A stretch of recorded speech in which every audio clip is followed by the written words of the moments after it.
Welcome to Your Biz, Your Rules, the podcast for business-minded go-getters hosted by me, your favourite brain and biz coach, Dara Paddy.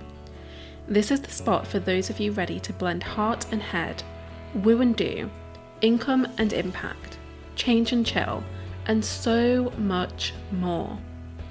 So grab yourself a cuppa and let's get started.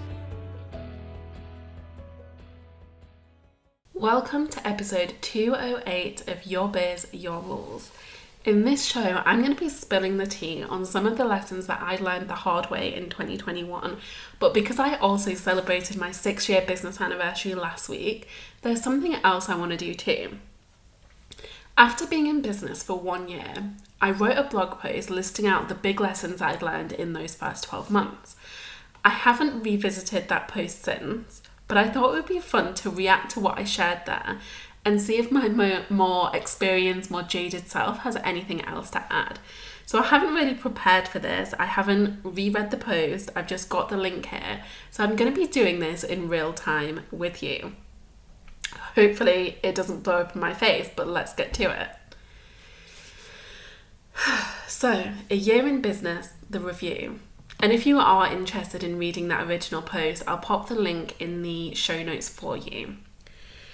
Just so that you can enjoy the moment with me. So, the first lesson that I learned in those first 12 months of business was that dreams change. And I'm going to read what I said there. The other day, I went for coffee with my grandparents, and Grandad reminded me of a conversation we had a few years ago. He'd asked me if I'd ever thought of working for myself, and my response was something along the lines of, well, that sounds hideous. I think at that point I dreamed of being an eccentric academic or a pencil skirt-clad corporate superstar, one of the two. But what if you fall into running a business? What if you taken the scenic route and dabbled in a bunch of other things? Does that make you an imposter? I don't think so. I've noticed a bit of a trend in the online business world. Lots of stories opening with, I always knew, or I'd always planned, or it started when I made my first million. I just turned 4 and... But I've come to realise that I can do this even if it's a new dream. I believe that working through different ideas and testing different career paths puts you in a position to really know what you should be doing. That's how you learn what you want and don't want from life. That clarity is important. I feel like that's still true. I definitely think that dreams can change, and I think that I've seen evidence of that even just in these 6 years of running a business.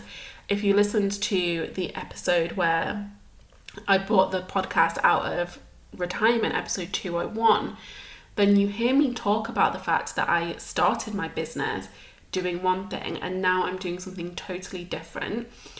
That doesn't make me an imposter. It means that I've done the work to get the clarity and to figure out where my zone of genius is. And you don't do that just by deciding you want to run a business that focuses on a particular thing.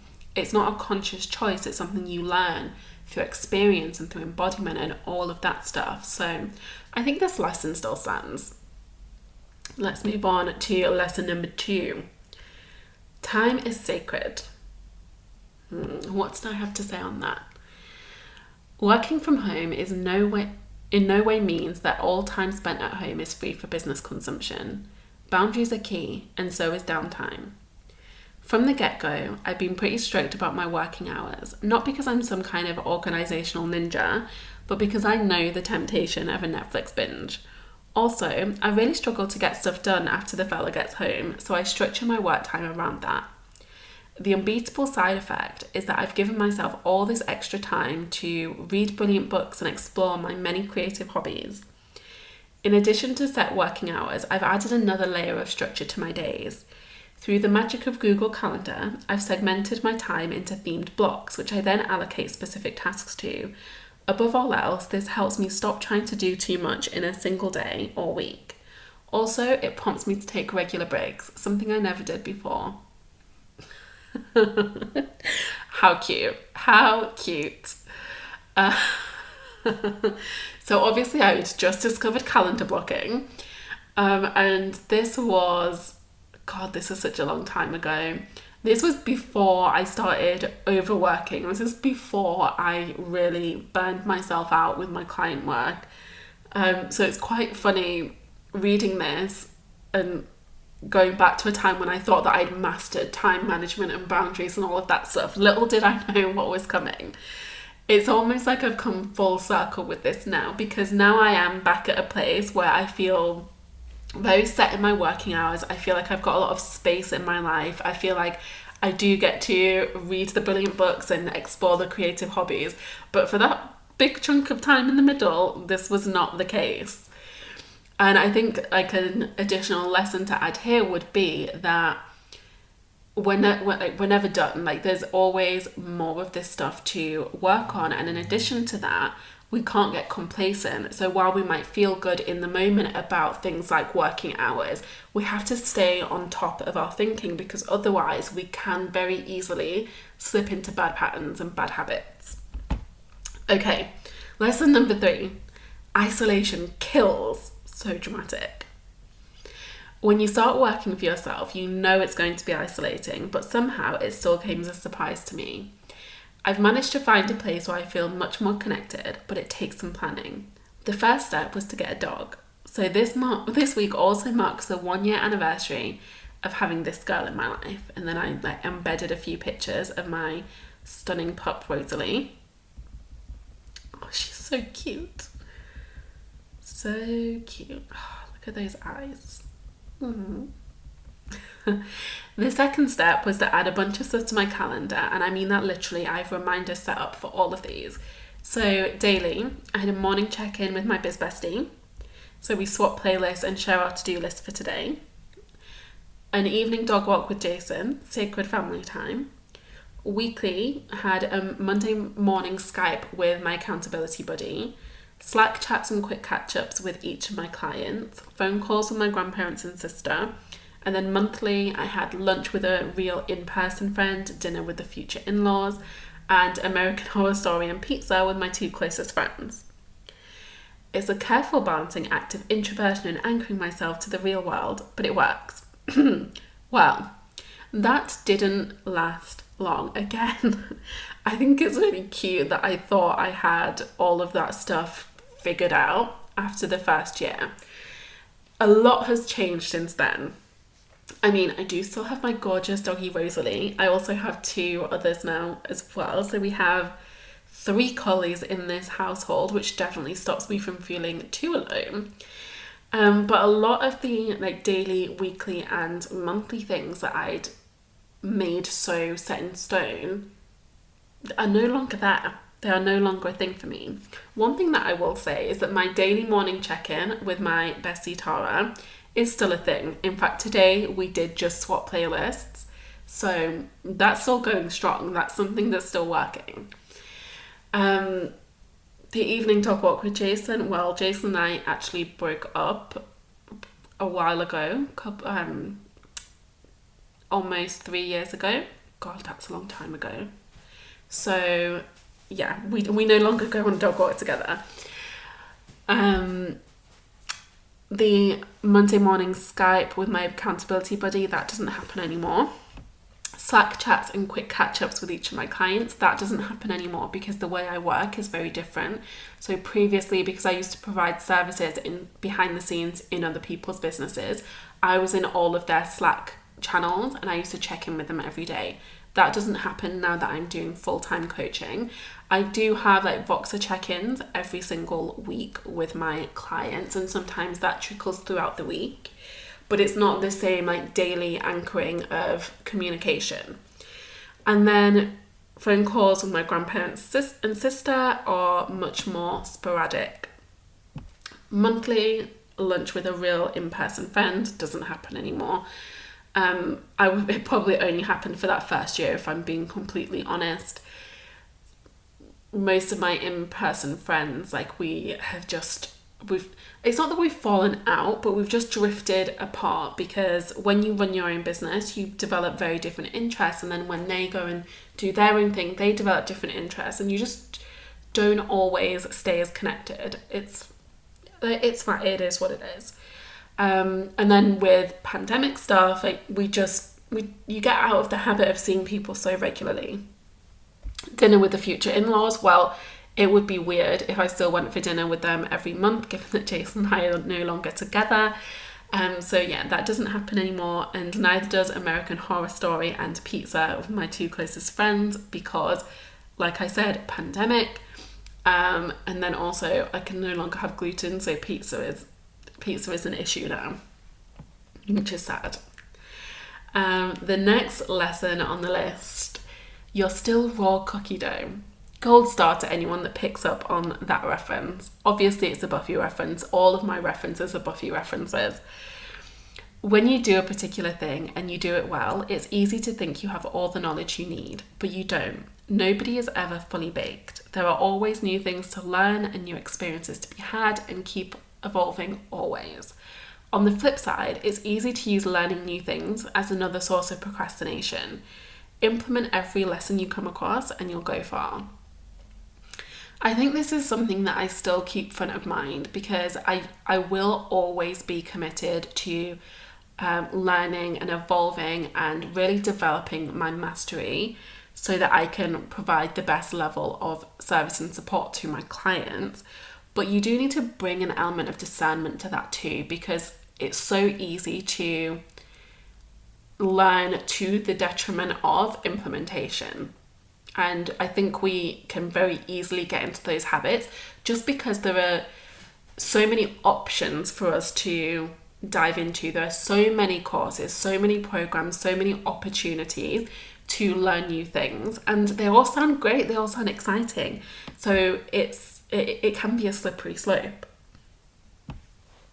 Okay, let's see what the next lesson on the list is. Oh, this looks like this is the last one. Not every client is for you. This is something I believe fervently. There are some people that you shouldn't be working with. The ones that drain you of your very lifeblood. Very dramatic. The ones that you dread seeing an email from. The ones that refuse to hear what you're saying, even though they're paying you to say it. These people are ruining what should be inspiring, fulfilling work. So don't even entertain them. I'm not saying the world is filled with total joy vampires. It's just filled with people that aren't quite the right fit. That's fine. You won't be everyone's cup of tea either. I'm super strict about only working with people I enjoy. It can feel terrifying, especially when you think about the finances, but it's so worth it. Working with the wrong people stops you from being able to perform at your best, and definitely gets in the way of exciting projects with the right people. Trust me on this one, even if you ignore anything else I say. That one feels very, very accurate, and I think this is something that I've really tried to carry with me over the past 6 years. And what I probably didn't acknowledge at the time is that some people can be the right fit for a set period of time, but then they're not going to be the right fit forever. And that is something that I really struggled with a couple of years ago. The idea of letting go of people who I genuinely loved and who were so the right fit earlier on. And then like, as we both maybe grew and evolved in different directions, it stopped being the case. And that was a painful lesson for me to learn. But I think it's true, it's important. We need to remember that working with the right clients is a benefit to you both. It's not worth it if it's just about the money. Especially when you do that kind of service heavy work where you are very connected to the clients that you're working with. It's less of a thing if you are, selling digital products or selling trainings or things like that. Yes, there might be people that are totally wrong for you, but it feels less of a personal, emotional thing as it does when you are working a little bit more closely with people. But yeah, for the most part, these lessons, they still stand. I'm still chuckling inwardly about my adorable naivety with a couple of these. I quite enjoyed doing that. That was quite fun. So those are the lessons revisited that I learned in the first 12 months of running my business. Let's talk about things that I learned probably in the last 12 months or so. So things that I learned in the last year of my business. Now, the first one, and I almost don't even want to say this out loud, I can't trust other people more than I trust myself. I know what's best for my business. And that's not to say that I can't trust other people, because I think it's easy to go to the other extreme of not trusting anybody. But I definitely got into the habit not too long ago of signing up to work with coaches, signing up for training programs, and trusting those people more than I trusted myself. And what that meant is that I was following their advice to the letter and getting results like flopped launches, endless advice about niching, which is completely off-brand for me.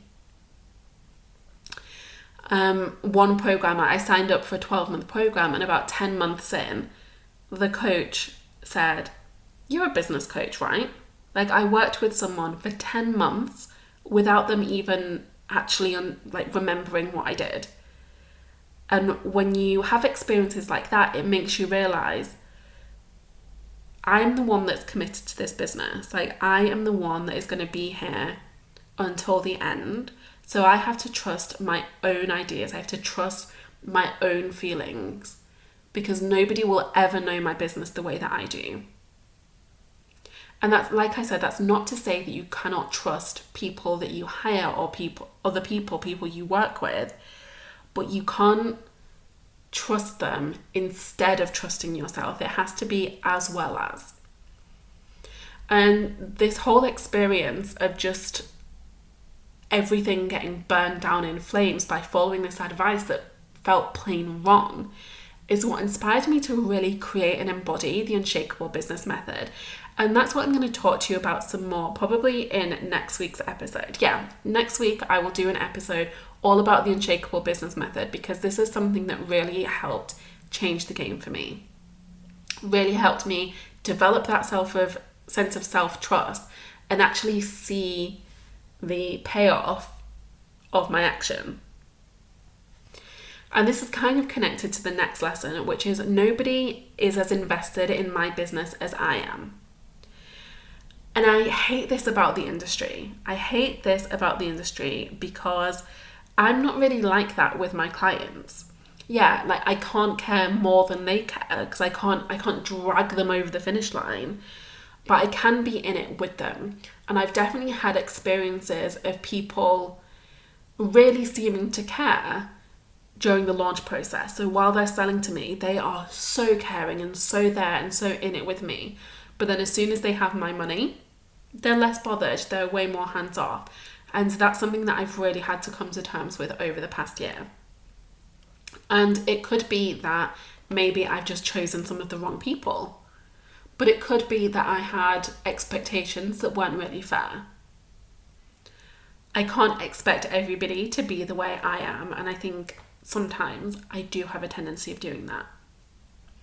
The third lesson that I learned in the past year or so, or the third lesson that I find that the third thing that I actually admitted to in the past 12 months, is that sometimes I run and sometimes I hide. And yes, that is a Britney Spears lyric, but it also summarizes what I'm talking about here. I have a tendency to check out of a relationship if someone hurts me, or if I feel like they might, or even if I feel like they won't choose me. And sometimes that isolation, that self-isolation, is a bit of a premature decision, more of a trauma response than an intuitive hit. And I've really had to learn the difference over the past few months. I think that when we have had difficult experiences in our past that have made us a little bit more guarded, it can push us to the extreme of doing a runner every time someone feels like they're going to hurt us. And that's not necessarily fair to them. And it's also not necessarily helpful for us. The next one, again, this is not something that I learned entirely this past year. It's just something I've been reminded of. Once people show you who they are, believe them. I cannot tell you how many times I have tried to make excuses for other people, to justify their behaviour just so that I didn't have to admit that they were no longer the right fit for me to be around. And it is a bitter pill to swallow when you are like me, when you care so much and you hate like letting go of relationships. But if somebody consistently shows you that they are not the right person to be around, believe them, because the only person getting hurt in that situation is you. The next lesson I really learned this past year is that the rest cycle is where it's at. I've been learning a lot more about my human design. So as a manifester, I really need to lean into that rest cycle, because I have these bursts of inspiration, these like massive like sparks of drive to get things done, but it's not sustainable for me. And in the past, I've really tried to operate like the Duracell bunny that keeps going and implementing everything and always being at my desk and all of this stuff. And it just doesn't work for me. So really learning to get comfortable with taking more downtime, resting more, has been a really steep learning curve for me, but it has had a massive effect on the quality of my life and my enjoyment of my business. So definitely continuing with that over the next 12 months too. The next lesson is that expecting people to meet my standard of integrity does more harm than good.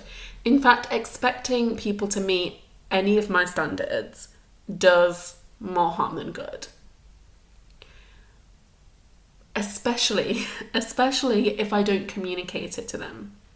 Like if I expect something from somebody, but I never actually tell them that I'm expecting it, and then I get pissed off when they don't deliver on it, like that's on me. That is not on them.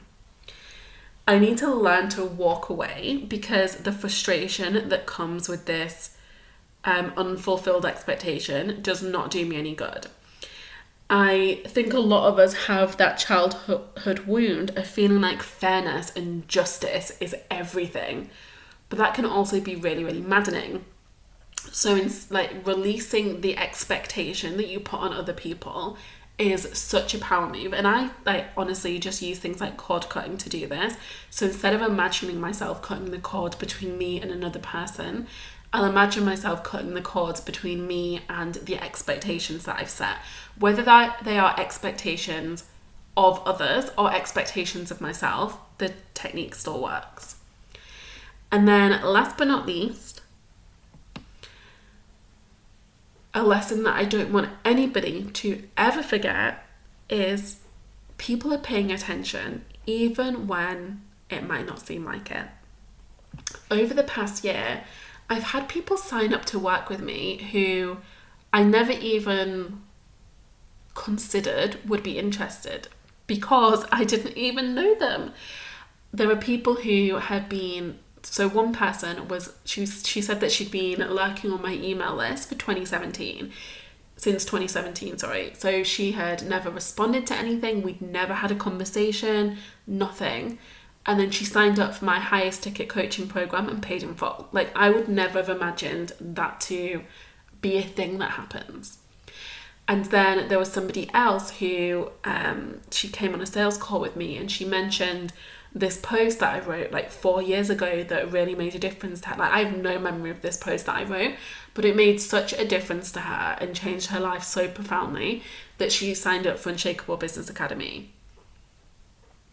And like a couple of little things like that have happened over the past 12 months where people who have been watching me without my knowledge for years and years and years have just spontaneously signed up for something.